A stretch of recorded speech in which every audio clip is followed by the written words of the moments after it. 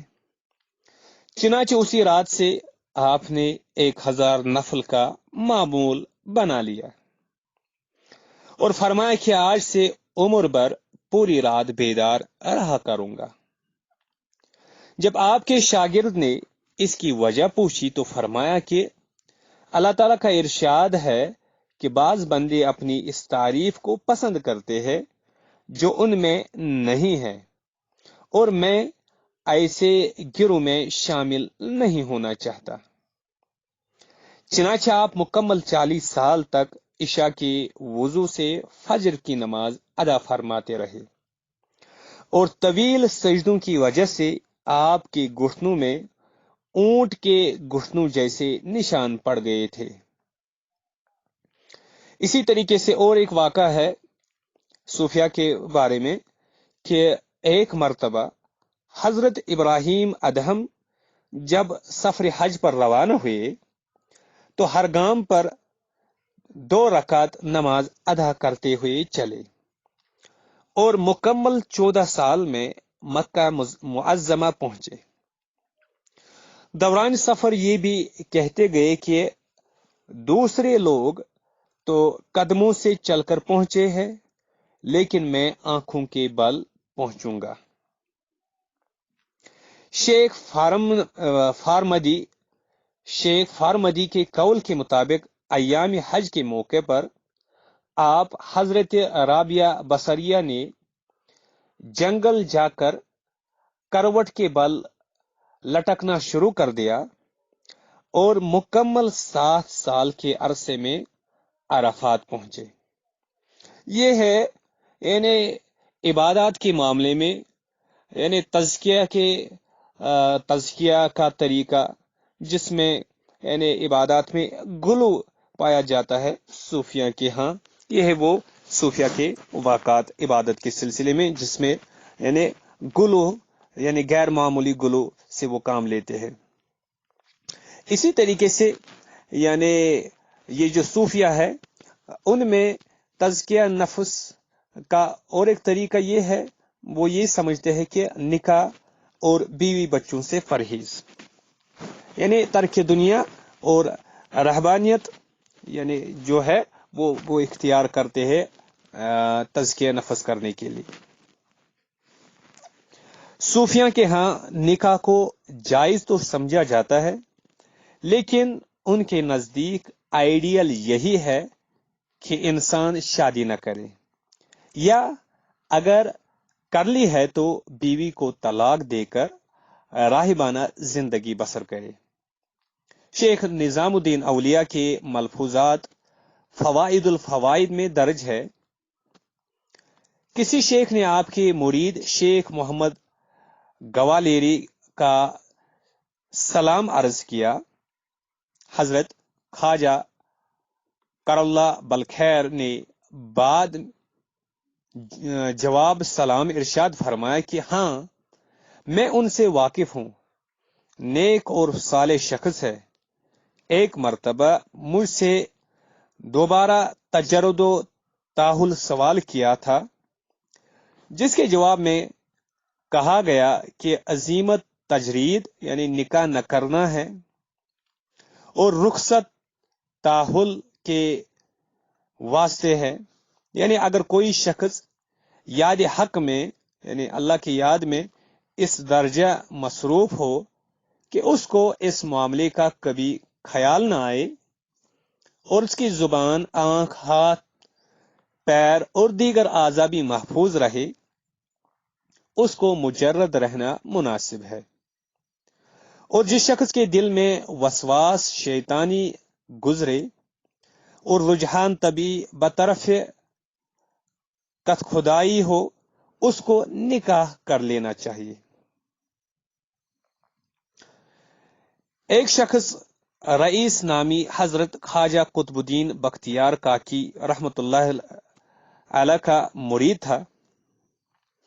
ایک روز اس نے خواب دیکھا جس میں حضور صلی اللہ علیہ وسلم نے انہیں پیغام بھیجا کہ میرا سلام قطب الدین کو پہنچاؤ اور ان سے کہو کہ تم ہر شب پہلے میرے پاس تحفہ بھیجتے تھے اور پہنچتا تھا، اب 3 شب سے نہیں آیا، مانے اس کا بخیر ہو۔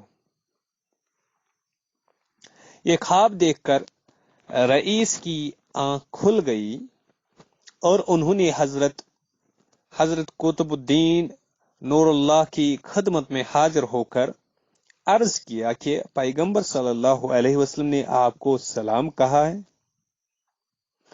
شیخ قطب الدین اس حکم کے سنتے ہی واسطے تعظیم کی اٹھ کھڑے ہوئے اور دریافت فرمایا کہ کچھ اور بھی کہا ہے۔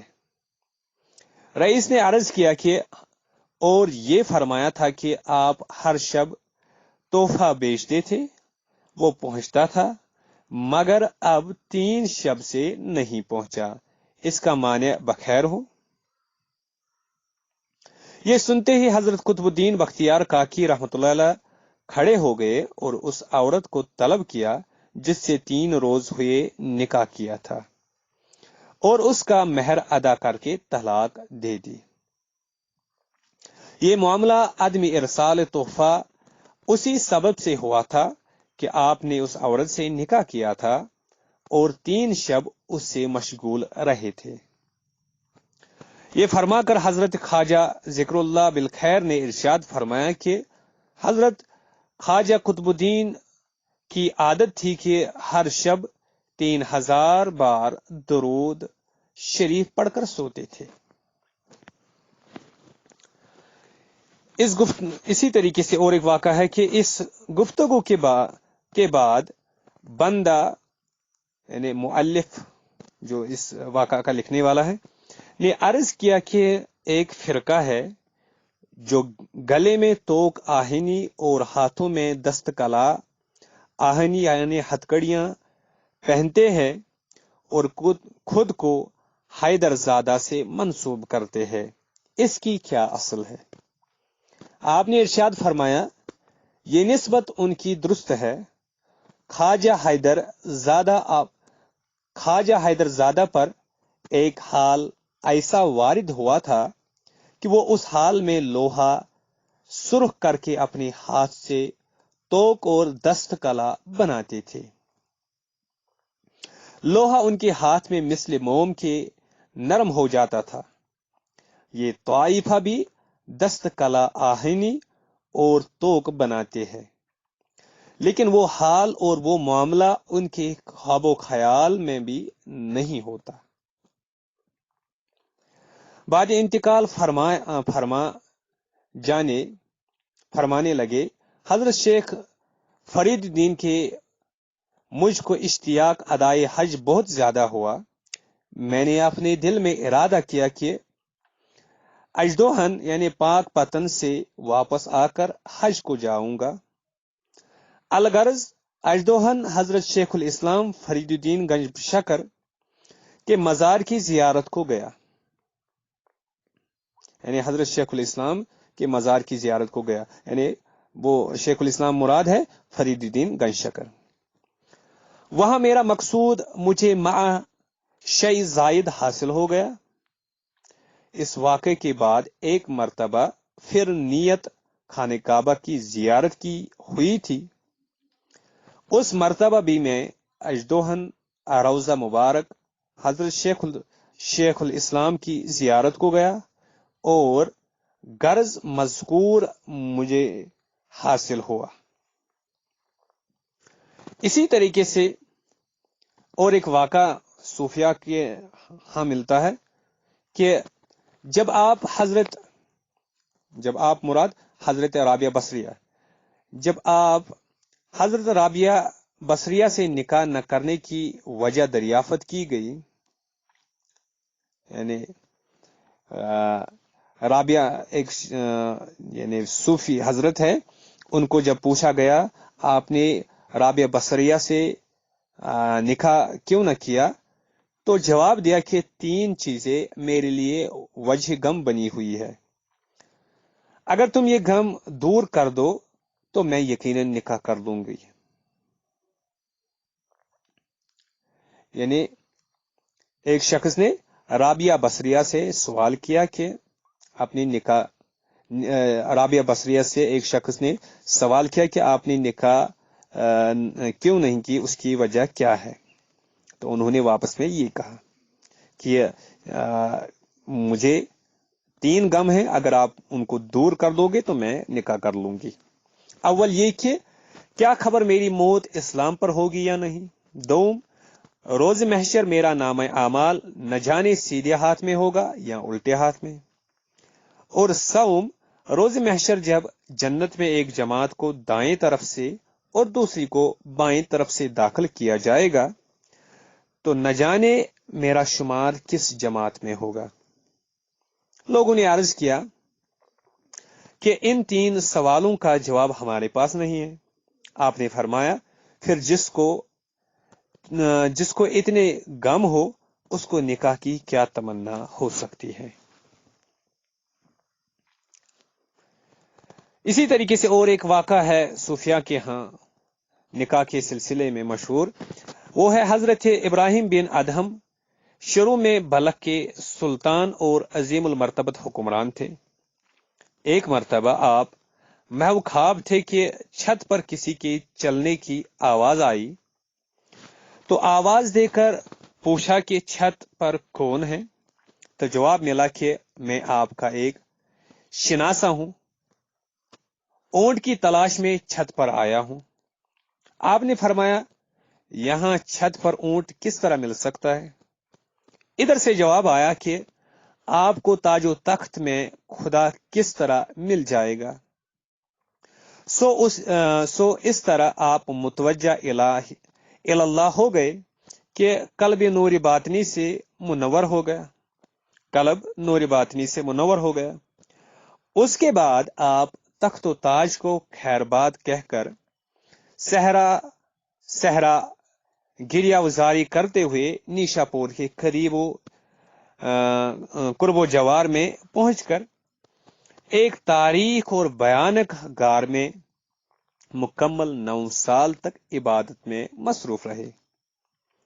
اس دوران ہر جمعہ کو لکڑیاں جمع کر کے فروخت کر دیتے اور جو کچھ ملتا آدھا راہ مولا میں دے دیتے اور باقی ماندہ رقم سے روٹی خرید کر نماز جمعہ ادا کرتے۔ اس طرح جناب ادہم اپنے بیوی بچوں کو چھوڑ کر سالوں عبادت میں مصروف رہے۔ پھر ایک مرتبہ حج کرنے آئے۔ جب ایام حج میں کثیر عورتیں اور بے ریش لڑکے جمع ہو جاتے ہیں اور تمام افراد اس ہدایت کے پابند رہتے ہوئے آپ کے ہمراہ شریک رہتے، حالت طواف میں آپ کا وہی لڑکا سامنے آ گیا اور محبت پدری نے جوش مارا اور بے ساختہ آپ کی نگاہیں اس پر جم گئی۔ فراغت طواف کے بعد آپ کے ادارت مندوں نے عرض کیا کہ اللہ آپ کے اوپر رحم فرمائے، آپ نے جس بات سے ہمیں باز رہنے کی ہدایت کی تھی اس میں آپ خود ہی ملوث ہو گئے۔ کیا آپ اس کی وجہ بیان کر سکتے ہیں؟ آپ نے فرمایا کہ یہ بات تو تمہارے علم میں ہی ہے کہ جب میں نے بلق کو چھوڑا تو اس وقت میرا چھوٹا سا بیٹا تھا اور مجھے یقین ہے کہ وہی بچہ ہے۔ پھر اگلے دن آپ کا ایک مرید جب بلق کے قافلے کی تلاش کرتا ہوا وہاں پہنچا تو دیکھا کہ وہی لڑکا حریر اور دیباج کے خیمے میں ایک کرسی پر بیٹھا تلاوت قرآن کر رہا ہے۔ اور جب اس نے آپ کے مرید سے آمد کا مقصد دریافت کیا تو مرید نے سوال کیا کہ آپ کس کے صاحبزادے ہیں؟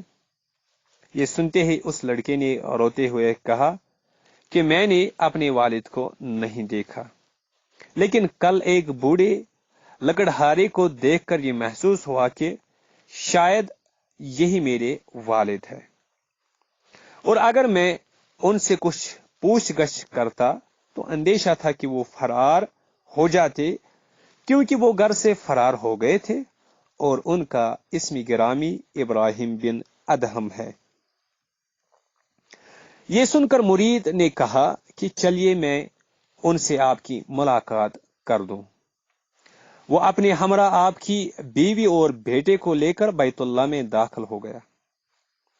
جس وقت بیٹے کی نظر آپ پر پڑی تو فرط محبت سے بےتابانہ دونوں لپٹ گئے اور روتے روتے بے ہوش ہو گئے۔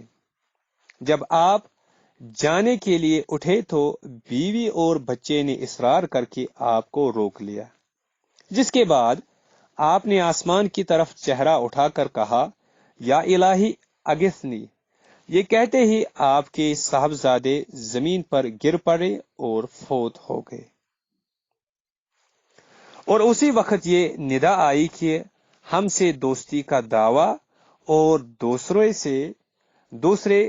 سے محبت رکھتے ہو۔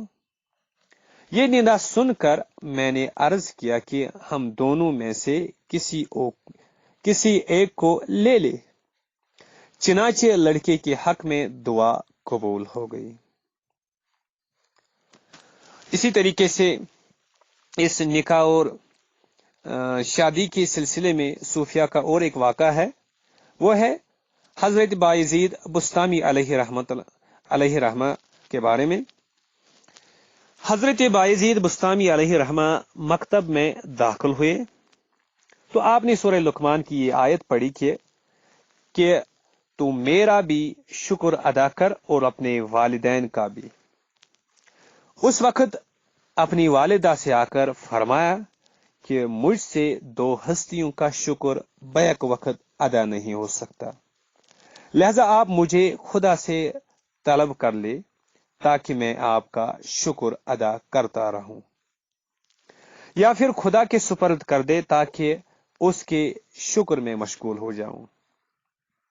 والدہ نے فرمایا کہ میں اپنے حقوق سے دستبردار ہو کر تجھے خدا کے سپرد کرتی ہوں۔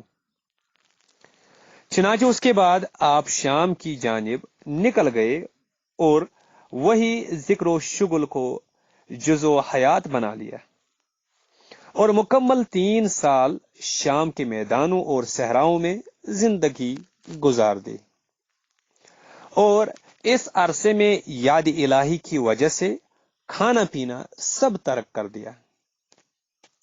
اسی طریقے سے ترک دنیا اور رہبانیت کے سلسلے میں صوفیہ کا اسی طریقے سے مختلف واقعات ہیں لذات دنیا سے پرہیز کے متعلق۔ صوفیہ کے ہاں یہ تصور عام ہے کہ کسی بھی قسم کی جسمانی لذت حاصل کرنے سے روحانی نقصان ہوتا ہے۔